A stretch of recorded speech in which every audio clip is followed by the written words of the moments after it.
Correction de l'exercice 5, jeu télévisé. Alors, on nous dit... Le présentateur d'un jeu télévisé place le joueur devant 3 portes. Derrière l'une des 3 portes du plateau se cache une voiture. Et derrière les 2 autres se trouvent des chèvres. Le présentateur demande au joueur de choisir une porte sans l'ouvrir.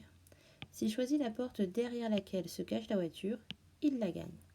Petit 1, quelle est la probabilité que le joueur gagne la voiture? Est-ce que c'est un demi, un tiers, 2 tiers ou on ne peut pas savoir? Alors, je rappelle qu'on a 3 portes.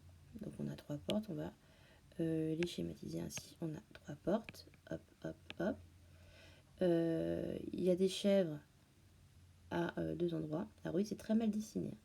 Et il y a une voiture derrière une autre porte. Donc on a bien 3 possibilités. Et sur les 3, une seule donne accès à la voiture. Donc la probabilité que nous cherchons, c'est bien une chance sur 3. Car on a 3 portes et une seule voiture. Alors ensuite, on nous dit, s'il y a 4 portes au lieu de 3 et toujours une seule voiture, comment évolue la probabilité du joueur de gagner la voiture? Donc j'ai reschématisé là. J'ai fait un tout petit peu mieux mes chèvres, hein, elles belles, n'est-ce pas? Donc cette fois, on a 4 portes. On n'a qu'une voiture, ce qui signifie qu'on a 3 chèvres. Donc on n'a toujours qu'une seule porte qui permet de gagner la voiture.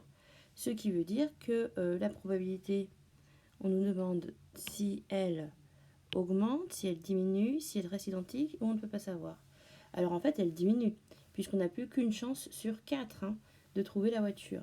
Elle passe de 1 tiers à 1 quart, puisqu'il y a plus de portes, mais toujours qu'une seule voiture.